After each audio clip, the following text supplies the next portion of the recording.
Just 23 working days left for the state senators this session. Their biggest hurdle deciding on the school state aid formula.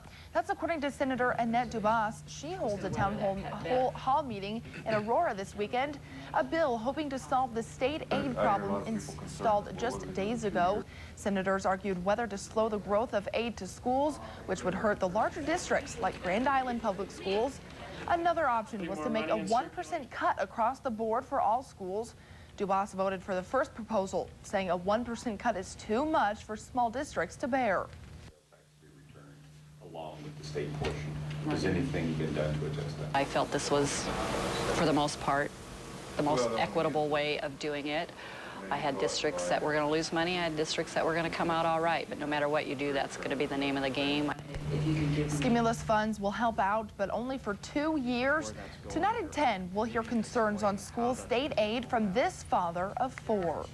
At the rate of school state aid bill is progressing, Nebraska kids may get out of school before legislatures decide their funding fate for next fall.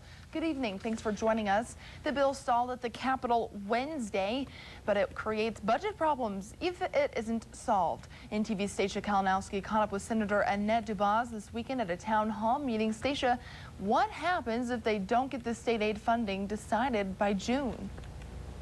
Melody, Senator Annette Dubas says they'll have to find $61 million to fund school state aid. And they can't figure out the rest of the budget until this issue is resolved. Even if it meant a late start to his pole vault duties at Saturday's track meet, this Aurora father of 4 made it a point to talk education stimulus funding at Senator Annette Dubas's town hall meeting. Whether you agree with the stimulus money coming or not, it's out there.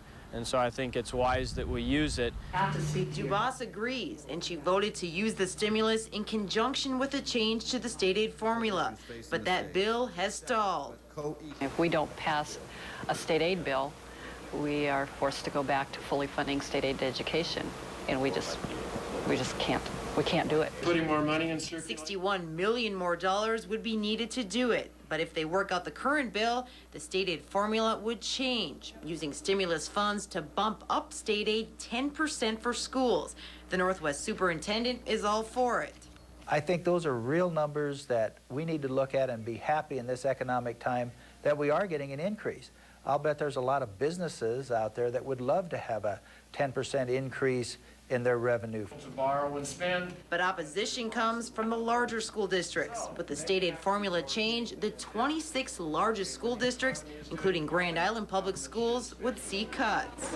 I had districts that were going to lose money. I had districts that were going to come out all right. But no matter what you do, that's going to be the name of the game.